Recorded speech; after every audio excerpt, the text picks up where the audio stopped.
There's a video that nobody won't care, but it's all right. Probably won't even watch it. It'll be too long. It won't even load. This will be Ranger stories. There's TD, third bat. That's my flash, my airborne wings that my grandfather Jimmy, the national director of the 82nd Penn, a lieutenant colonel, my dad's brother, mailed me these. And my mother's grandfather, national director of 82nd World War II, pinned them, blood pinned them. I've got some pictures. At any rate, I'm nobody. But yeah, my dad, I got his on my thing. He's a colonel, doctor, scientist at McLean. And on my dad's side, the whole family's military. My Uncle Phillips, Special Forces, he was a Screaming Eagle, skydiver. Even my dad, my grandfather Jimmy and his dad was a Navy. He was so old as a SEAL. I got a picture of them. They're both in the service. Son and the father is in service. My great grandfather. They say he could swim underneath the battleship. At any rate, I should even post this. But this could be a Ranger shit because I love it. Even 100 years later. And I go to the ranges forever. There's another ranger that lives here that's got a shop, gun shop. I go up there sometimes. And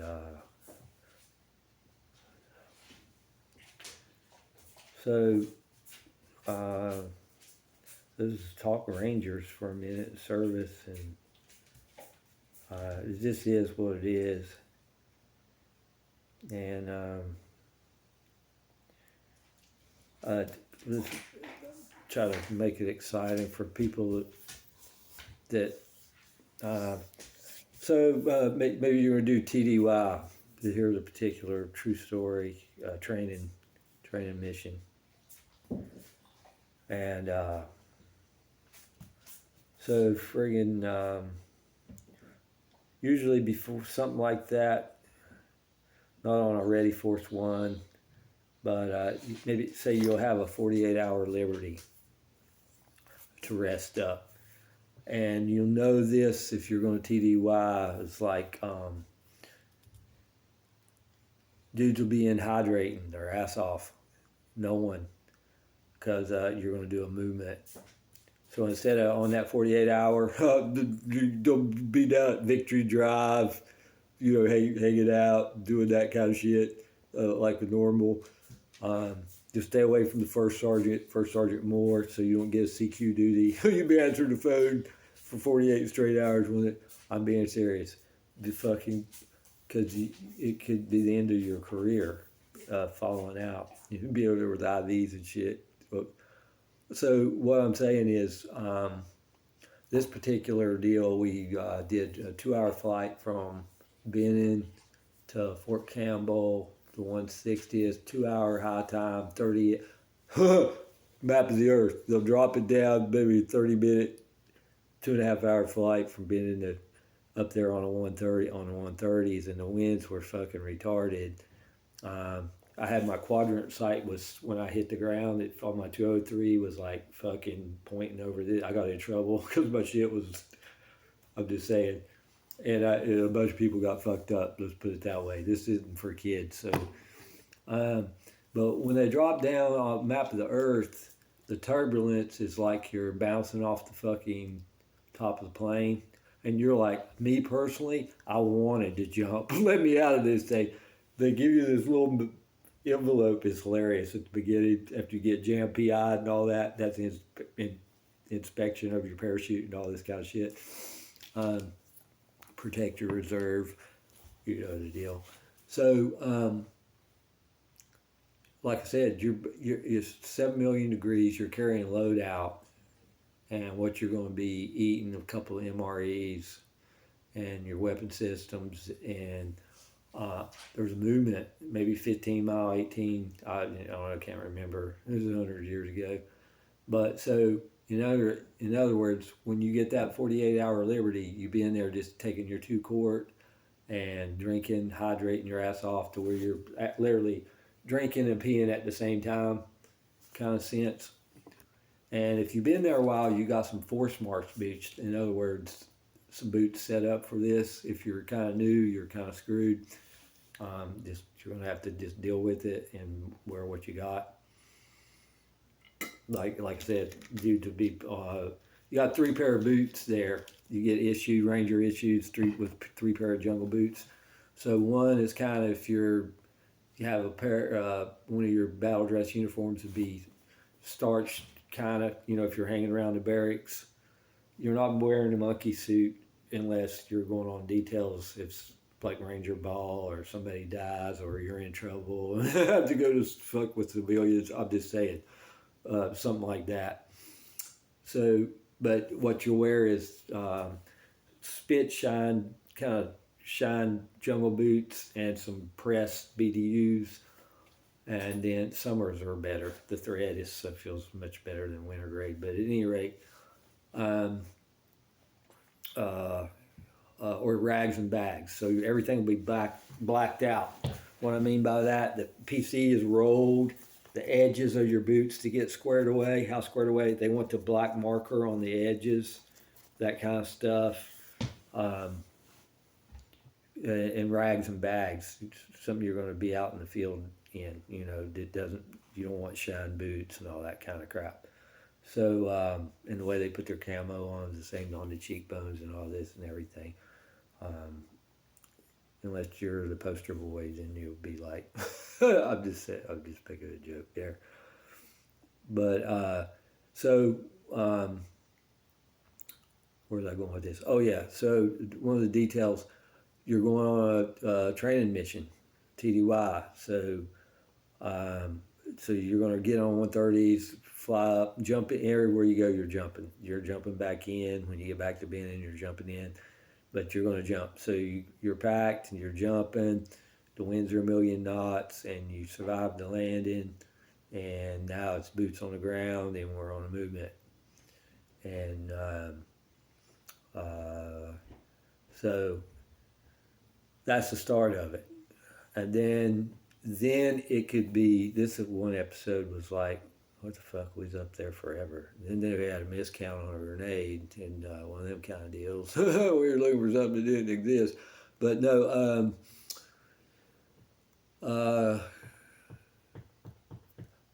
tactical. It's like people shouldn't even say the word tactical. If you're living tactical with link ups and this kind of shit.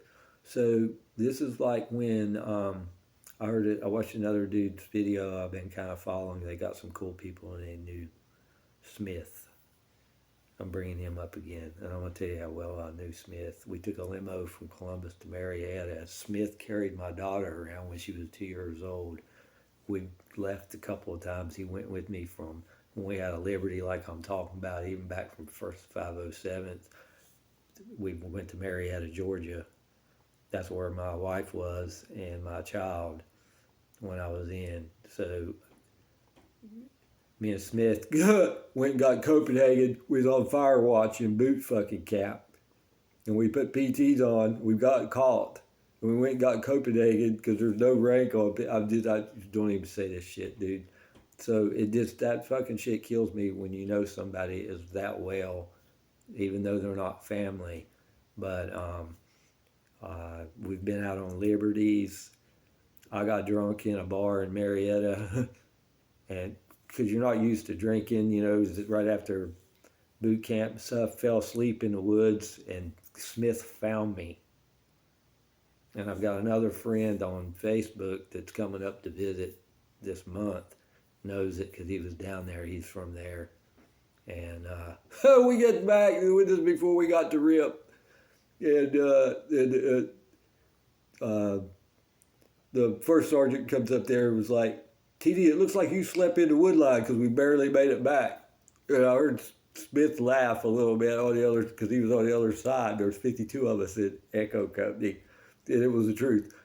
And I didn't say, it was one of them kind of deals. And then, like I said, we went to Airborne together, the 507th. And I made it wrong in the other story. I said 2 hours. We had a 2-week layover. So the class was so big that they had dudes at RIP in a layover. So they were down there getting their asses smoked. I'm jumping around with my stories, but I have a million for the Rangers. That's 1 hour, and there's a lifetime. There's so many things that could happen in that 1 hour.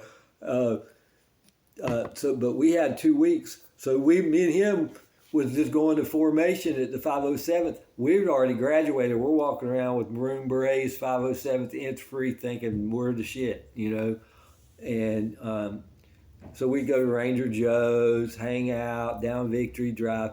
We'd been there and never even seen the post, never seen Fort Benning. And I hadn't seen it that much, really, to be honest, and be stationed there. So we went to Ranger Joe's, and we're all thinking about the Rangers and everything, checking that shit out, trying to figure out what we're getting into. Don't go in cold, trying to figure out what some stuff before you get into whatever you're getting into. But we were just chilling. But there were some other dudes in layover at RIP that was going in our class. I think it was 8-91. I've got some papers somewhere, all that stuff. They give you this shit like that, third bat RIP and whatever you do, class leader. We didn't get nothing for scout swimmer. I was like, oh, we don't get some more paperwork. That was some shit.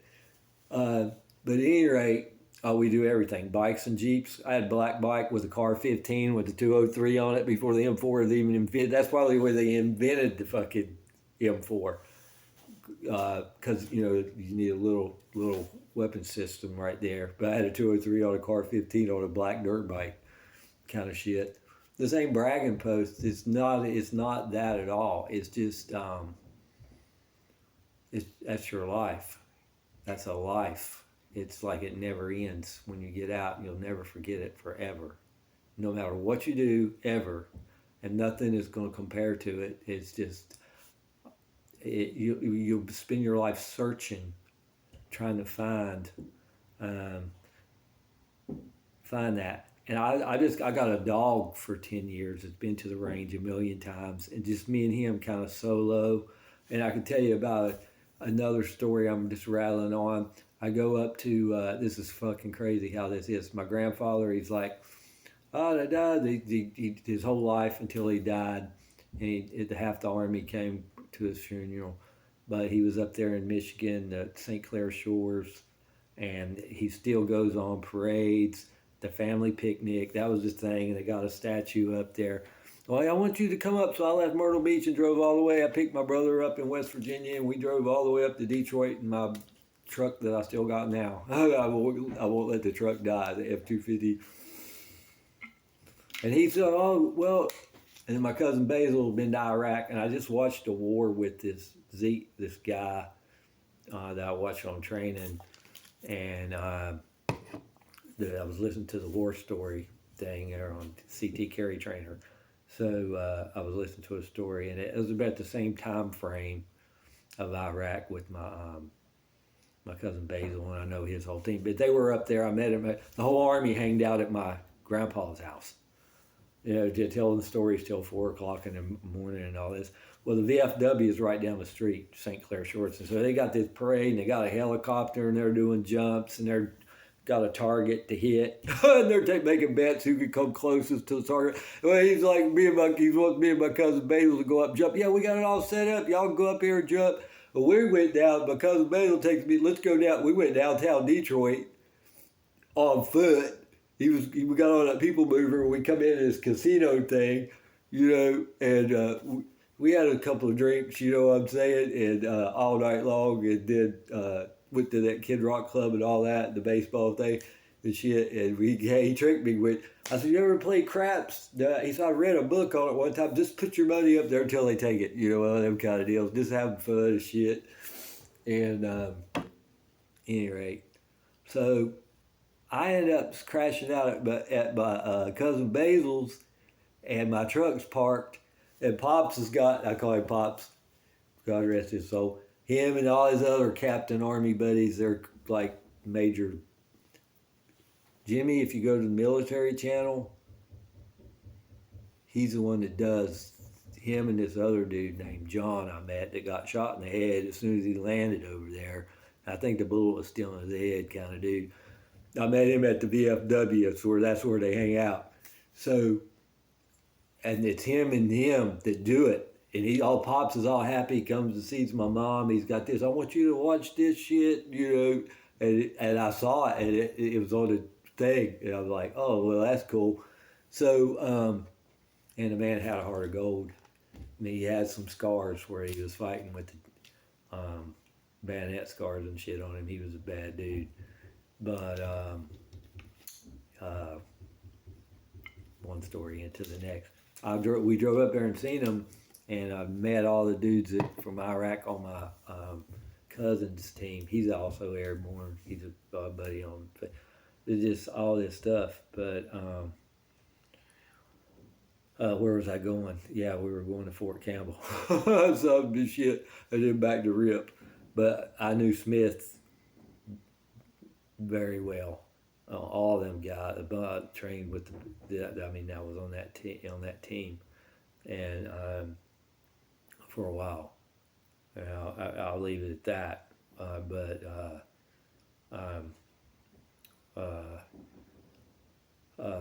was I going to say? Yeah, so a typical detail out there. This is getting too long. You're going to jump in, do a movement, and back to tactical. Being tactical with link ups and stand to, because the Indians, all the way back to the handbook, 04, be on the move. Link up, we'd link up, and so you'll have 360s. Weapons is 4 squads, so you got like 2 AGs and a 60, and so when they link up, then 360s will pull the positions until they go down one at a time and up. It's 100% security. Mind you, you're not sleeping on all day. You just linked up to bed down. So within that 24 hours, then it's still going to be, after all 360s go down and are back up on position, then it's in a circle with a designated piss and shit tree, one of them kind of deals. It's every other man's. That way it's still 100% in the circle. But in that hour, you're going to take care of eating, feet, weapons, and camo. So that's like 30 minutes you got to do this. And to eat, tactical eating would be like when you open up your MRE, you only get one item out of this shit, and you eat that, and you put that trash back in the bag, and that goes back in your pack. And when y'all leave that area, it's like if somebody comes in and expects it, like the Lieutenant Colonel Jackson or the battalion commander, they don't want to trace you to even fucking been there. Even down to, like I said, Israeli desert boots, this kind of shit. That's how you're living. So,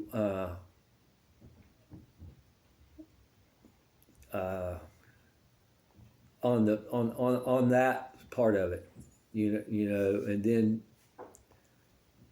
but we'll maybe still do PT. Well, we're not gonna be tactical. We're gonna do PT still. Yeah, Ben, stay out of the fucking buttholes, because dudes are running out of a lot of Davido swap. The platoon sergeant probably looks like fuck that. Generally, and then you'll do back. I'm just trying to give you some story how it is a little bit. We did squad PT with no cadence, which you're at the back at the barracks. That's how you do it. The squad leader will lead that shit. And it's a standard run every week, but then if not, you're running every day. So then we'll do Indian runs that are not standard, but they might be as long as however they want to do them, 12, 15 miles, or you get down there to cardiac arrest. I remember this one time. This ain't a brag post, I'm just trying to survive. But the dude, this might have been a Rip I don't know. You kind of get confused with that, or you just don't care. But it's just another day. You don't know what day it is. You don't care. You might know if it's cold or if it's wet. It doesn't really matter. You kind of lose yourself in that. Um, Back to that eating thing. When I got out, I was just like, eat what? But I had this girlfriend. She was like, "Why do you eat this one food and then all of that food, and then all of that food? Because it sticks with you."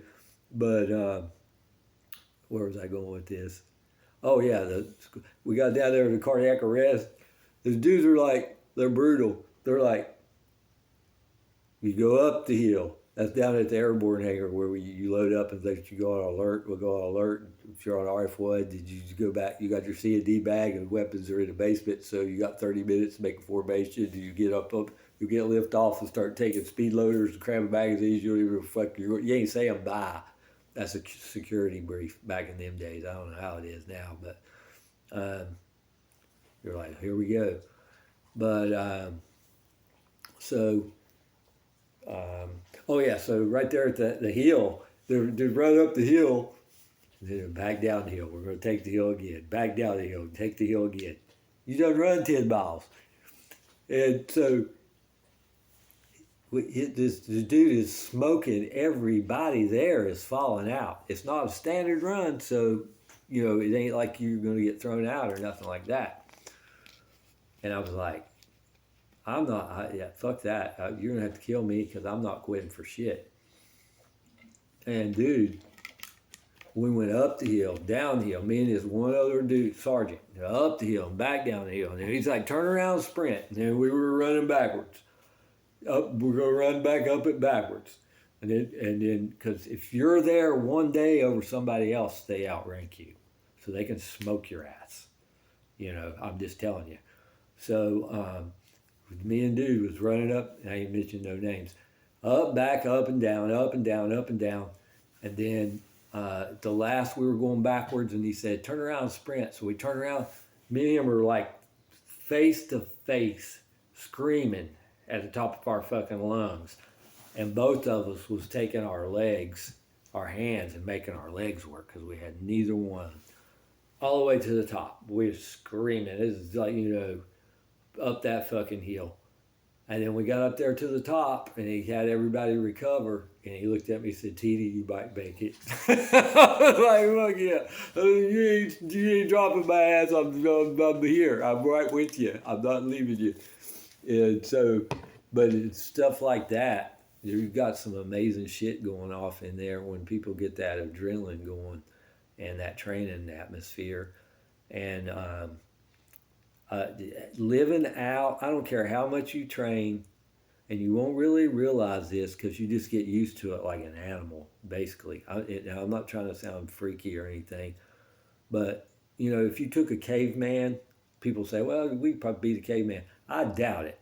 He would probably rip your arms off and eat you. I mean, I'm just saying, you get strong living that way. I don't know how. And you're not thinking that at first. You're thinking, oh, I'm not in the gym. I'm not doing this. I'm not doing that. Blah, blah, blah. But you'll be surprised. It's better than being like muscle bound. And you're just stronger. It's like being an animal, like dogs or something. He was a lot more aggressive when he stayed outside. I mean, more. I don't think it's healthy completely. For that, it depends on what breed you got. But I'm just saying, you can't get in that fit. You're just not going to do it to yourself. No matter what you train, how you do it. I do the same thing. I do every kind of, I ride a bike, I run, I swim, I try to do motocross, ride a jet ski in the ocean and jump, see if that won't hand your ass to you. It's work on a stand-up, not a new school stand-up, the old school stand-up, something you got to balance. It'll whoop your ass. As soon as you we'll go down to Polly's on the south end, as soon as you hit the surf and that, it's game on. There's no resting. It's harder than motocross just about. And, and you're just trying to hang on to that. And like when I got out, I would just still be doing stupid shit. I see all these Rangers, they go, well, I'm going to march 700 miles because you think you're going to get weak. I don't know, you're thinking, oh, I'm going to get weak. You don't want to lose it. You're trying to hang on to that. So this video, if it even posts or people even watch it, I'm just trying to give you. So when they picked us up for RIP,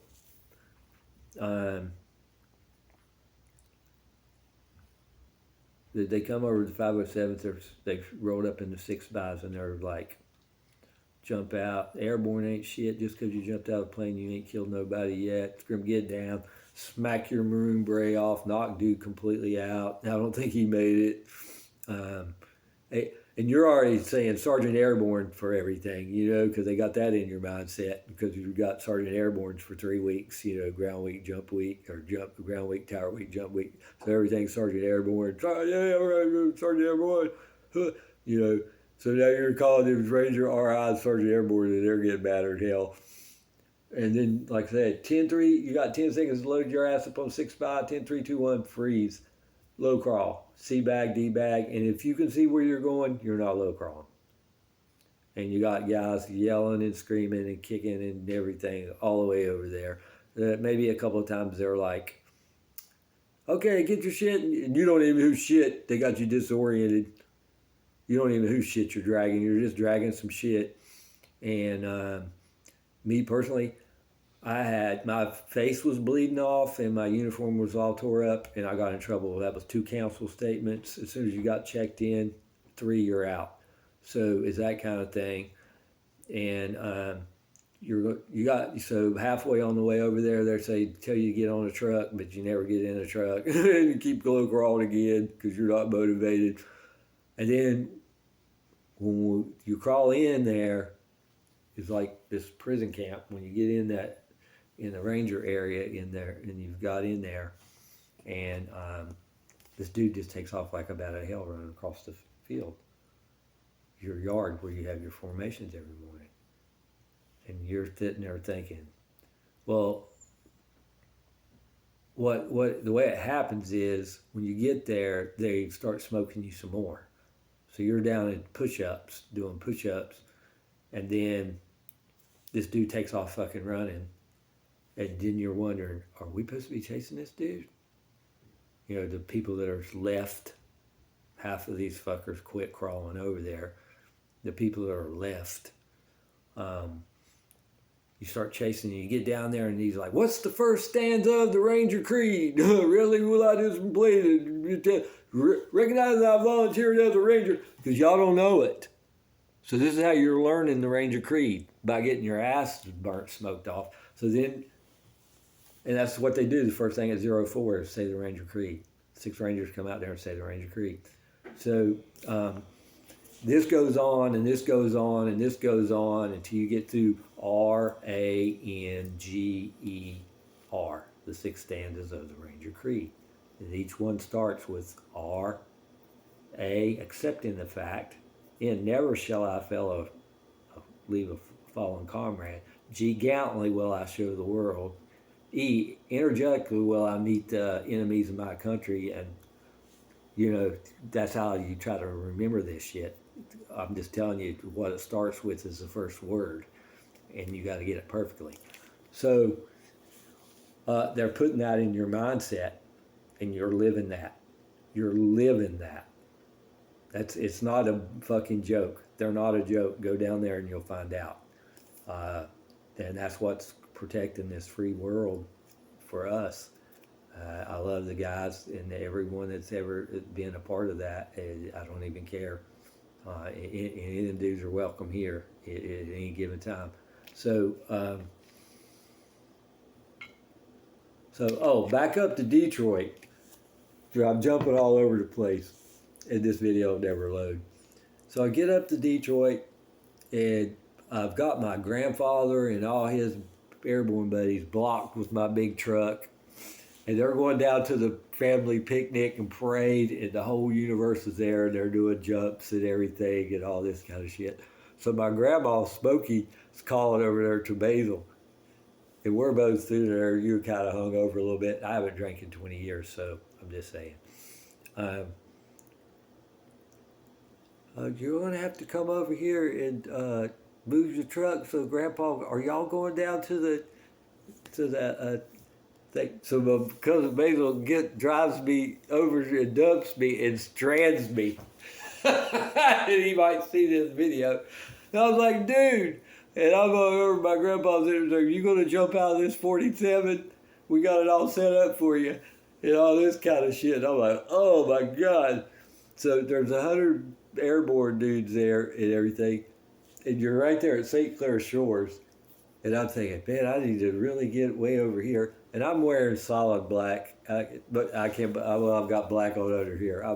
That's my favorite color.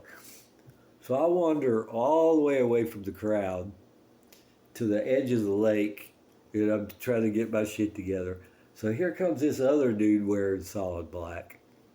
And me and him get talking. He's a ranger. And there was like 3 or 4 more rangers, and we all found ourselves away from his insanity. And then we just start talking and raising hell, had to tell the stories. And did you know John Sergeant Cool? I mean, just fucking craziness, you know? And I was like, how did that even happen? You know, how did 5 guys out of 2,000 fight each other over there at the edge of the lake?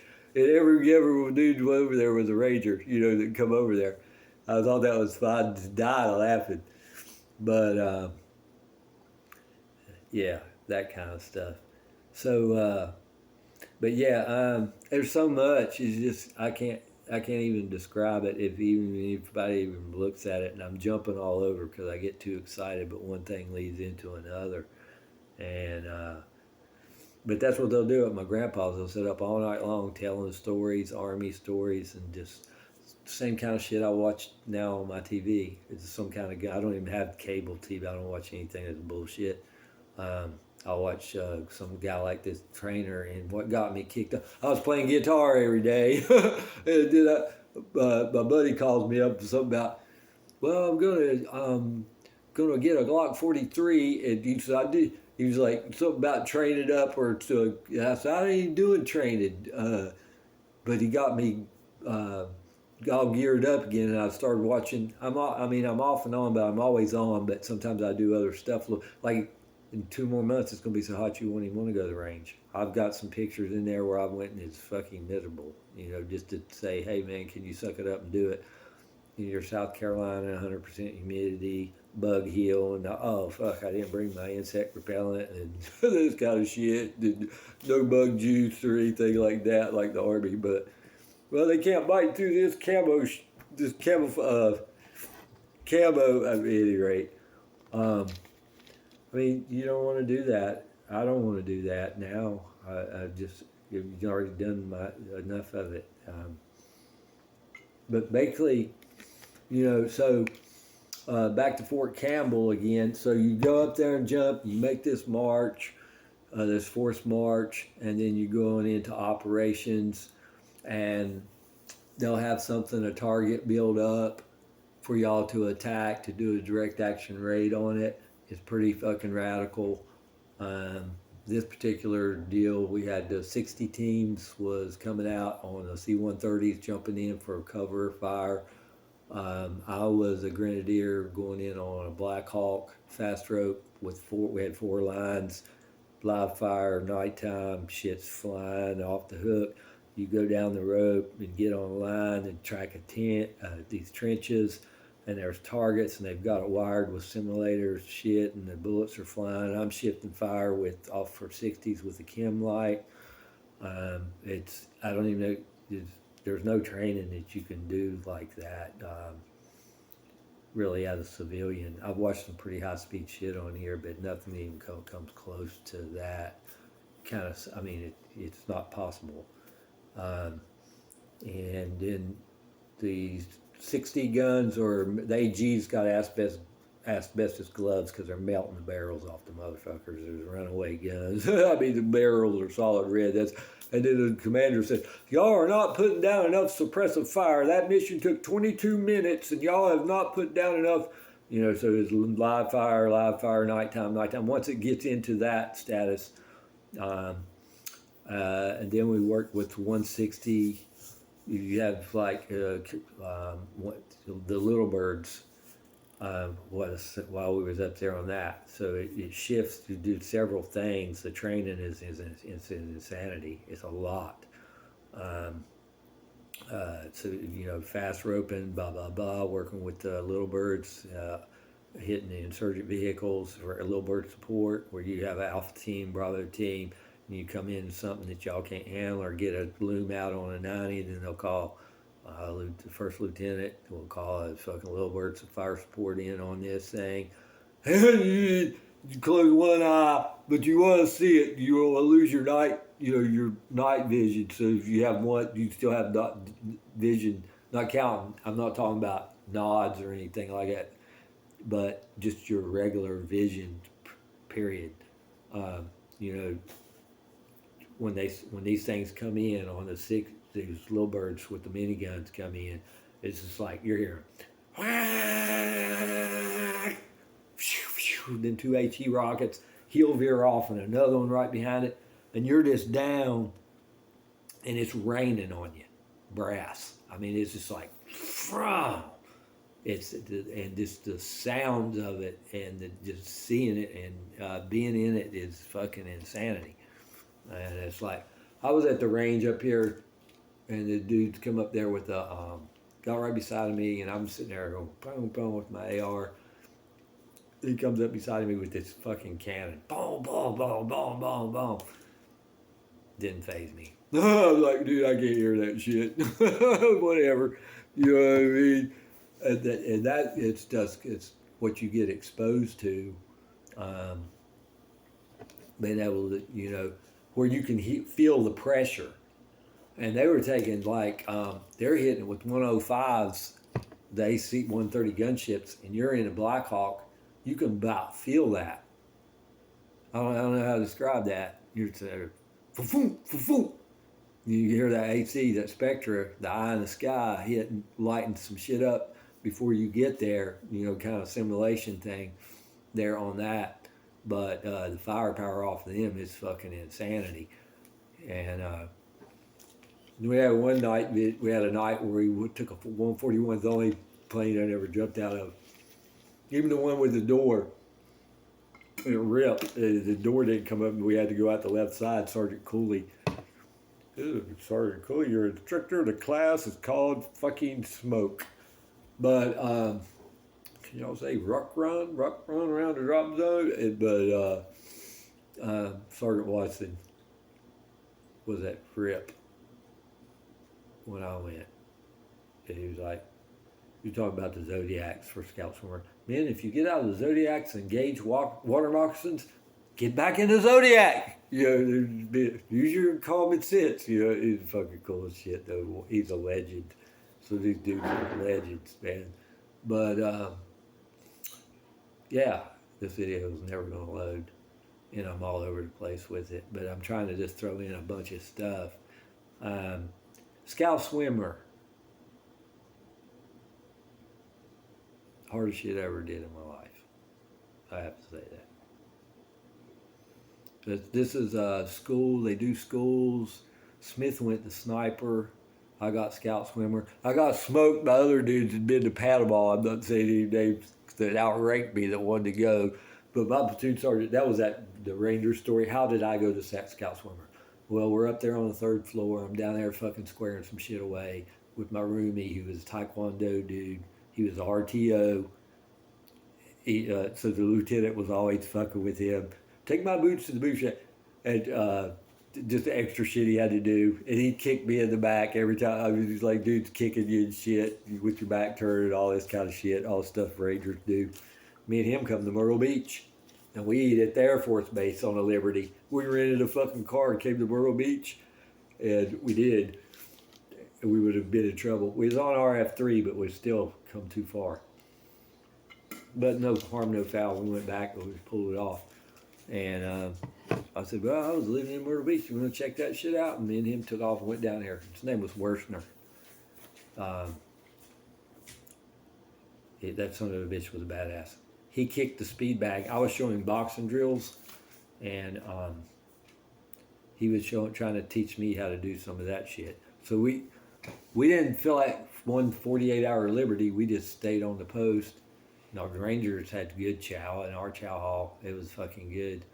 And we just was laying low from the first sergeant, so we didn't get a duty on our 48. After you've been in the field for 5 weeks or 3 weeks, you fucking want some time off.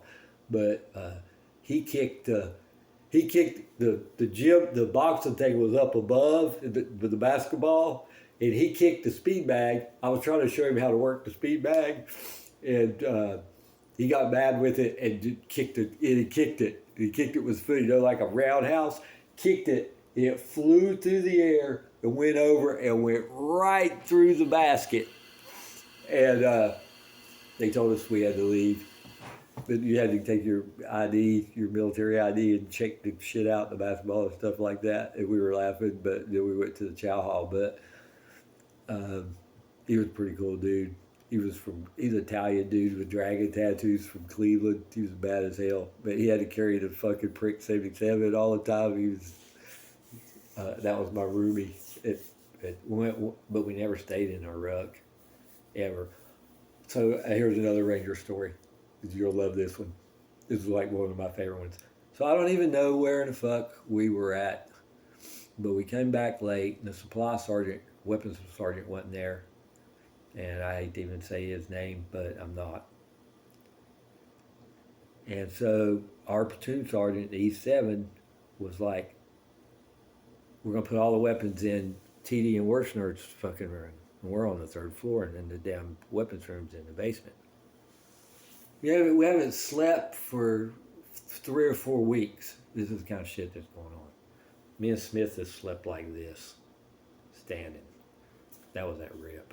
Me and him was teamed up for land nav nighttime. I'll tell you this one too. Another story, land nav night at RIP. But this is at BAT, the story I'm telling now. So we come in. This might have been from Fort Campbell. I can't remember. We was up there forever. And they was like, y'all can stay down in our gym and have hot chow. And we were like, fuck y'all. We're just down here. We threw one big tent and got in there and told stories like I'm doing right now. And then we come in. Nope, this ain't the same. This is a different TDY because we come in the day on that one. And then I think we rotated on fucking RF1, and then we went down and got shots again or something for RF1. So this was another TDY of some sort. It's 30 years ago. Anyway, we came back in the middle of the night on this one TDY, and the weapons sergeant wasn't down there in the arms room. So our platoon sergeant was like, y'all, and I'm getting off here after this one because nobody's going to watch it anyway. So me and Wershner, the platoon sergeant says, we're going to put all the weapons in TD's and Wershner's fucking room. And we're like, holy shit, okay. So I'm talking about all the 60s, the fucking SAW, if you know what a SAW is, squad automatic weapon, M249, you shoot the drum and the belt. You got a SAW man on the team because the 60's too heavy. It's in weapons platoon now. They're not carrying this 23-pound motherfucker around. And you can't bound. And that was Vietnam. We got smarter. If you're moving from to contact with the 60, it's too big. So the guys that weigh like 190, end up AGs. They're not going to be as fast as, I'm just saying, I'm not trying to hurt anybody's feelings. If somebody at like 165, 173 is what I weighed in there, that's your perfect weight. I'm way under that now, but to put down cover fire and move to target, and be able to do it for a long time and carry that, a grenadier is what I was. So anyway, your SAW man's your firepower. Anyway, back to this story. So we've got the whole platoon's fucking weapons in our room. It was hilarious. There was nowhere to even look. The 2 rucks with top bunk with a wall locker, and machine guns everywhere.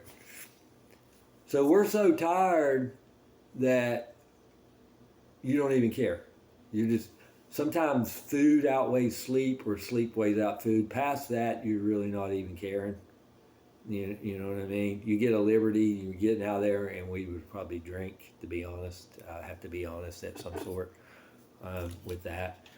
and down the Victory Drive or something like that, and with your bros, a pack of us, which can lead to trouble, and it does. And I'm going to leave it at that. So even if it's not your fault. Oh yeah, so we're sitting up there with the whole platoon's weapons in our room, and so the dress detail would be is I don't wear underwear because I force march, but you got these boxers that you got for issue, so you throw them on and you got camo up to your elbows and still on your face, and you just want to lay down. And it's like you just fell asleep and you're in a coma, and then the first Sergeant Moore is pounding on your fucking door. Y'all are turning them weapons in. It was like there's no way these weapons are staying out of the arms room. You know what I mean? These are because they don't give a fuck. They're going back in the arms room. So guess who turned them in? And you're like wanting to have one of them a fit, but you got to do it. So imagine this. Get this video. Jungle boots and underwear, camo still on. How many M60s can you carry at once because you're on the third fucking floor? Oh yeah, we were strapping. We're about to fall down. We might have did fall down a couple of times in the room because we're trying to make the less trips. Ranger stories where you got 160 like this, one pointing that way. You think I'm shitting? I'm not. And you're cussing the whole time, going down 3 flights of steps trying to carry this to turn this shit the fuck in. What if the general would have come up there and you're in jungle boots and you're fucking. And my grandfather I got the book. I'm in it. I'm not trying to be famous in that paraglide. He come down there. He brought me out here. He said, my grandson's going up. We went down the airborne tower. He got this picture for first come down there. He's going to Ranger school next week or something. They put it in the paraglide.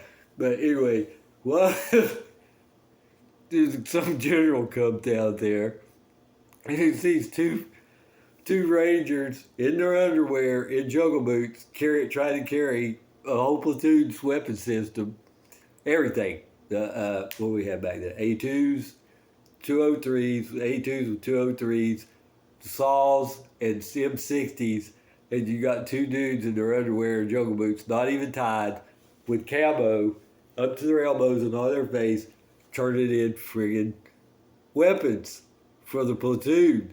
I swear to God, just shit like that. It is all the time. I mean, so that's a Ranger story, a Ranger training story, and you get to shoot everything. I've shot laws. The lieutenants engaged that, and then that's like wrinkles your whole face off, and it's just you can't get in that shape. It's insanity. It's being a robot animal, and they got you just doing. Your mind will give up so much quicker than what your body will until you realize that, and then it's amazing. And even so, I got into triathlon a few years back and kind of trained that way. And even as old as I am, I got back to running 6-minute miles at 50, and I really don't feel much different. I'm not that person at 25. I was a late bloomer when I went max age, but I just like training. I'm thinking about doing that, or maybe trying to do that. Just not knowing how to do it or how to go about it, as far as, because people are on different levels. You know what I mean? And it's like saying you go to the ski resort and they got double black, but the different levels of I snowboard a little bit, but and worked at a ski resort for a little bit. But people pay money, and if they're good, and they don't, it's a lift chair. They don't want to wait on, but everybody's got to learn. But you just have to get it separated, and just still do basic fundamentals all the way through. It's never that kind of sense, but um, uh,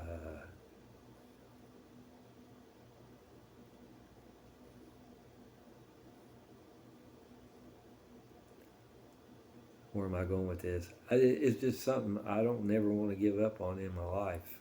Uh,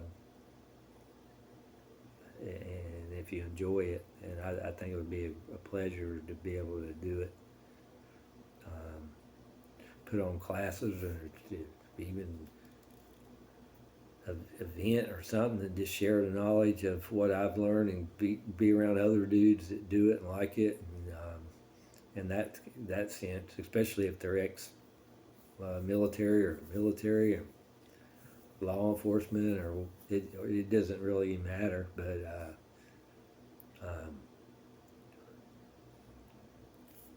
it would be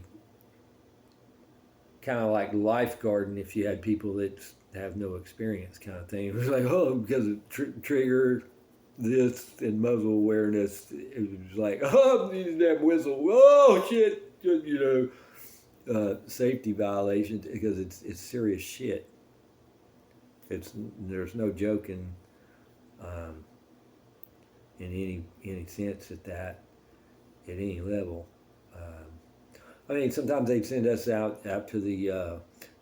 They have enough shit to do. Well, let's send all the grenadiers out to the grenadier thing, and we go zero, just make sure and qualify and all that, weapon systems, and they'd have some extra rounds, and we do like after qualification, but still in a safe manner. Say, oh, we're gonna do tank 5 on 5. Somebody count it off. We do crossfire on that bitch, but still in a safe manner, because you can actually see that 40 mil just especially at 300, you're at like 45 degrees, that's out there, max effective range, but on a 40 mil. But at any rate, I'm going to end on that, and this will never load. There's some Ranger stories that I wanted to get Smith in there, never forgotten, and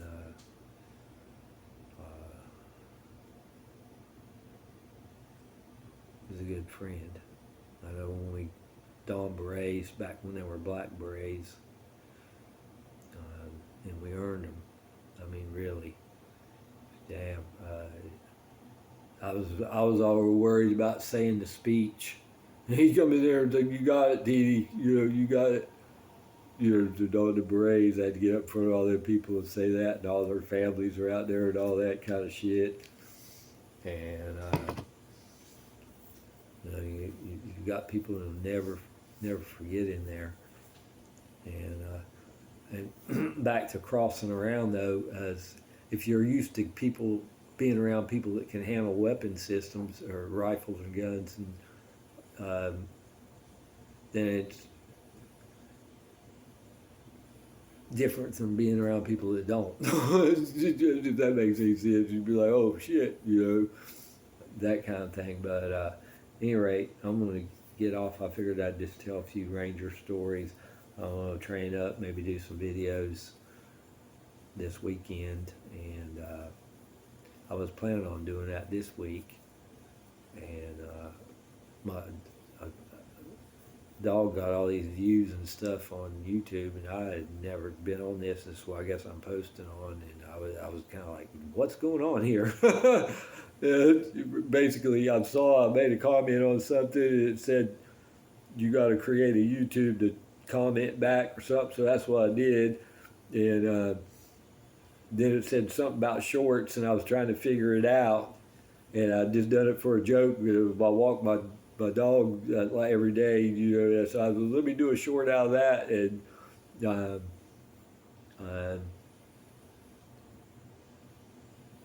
the comment, since I was sincere about it, I wanted somebody to know who I was, because what made it do it is the only thing that triggered me was when I saw the medic thing about the tourniquets and 7, and they mentioned the trainers mentioned him, and I was like, oh my God. You can probably go back to my live feed if it ain't deleted and see what when I was watching it. And so it just, I don't know, it just was like, I'm kind of particular. Even I ain't saying that I'm nobody, but I'm kind of particular. If I'm going to listen to somebody say some stuff and give them a lot of attention, I'll, and that caught me, and so I was kind of following that and what they were doing. I kind of liked what I saw, so I did it, and it's led to why I'm making a video like this. Anyway, I'm out. But yeah, the back to the Rangers is it's craziness. And my Uncle Philip went to the Ranger School, and he was Vietnam and Special Forces, and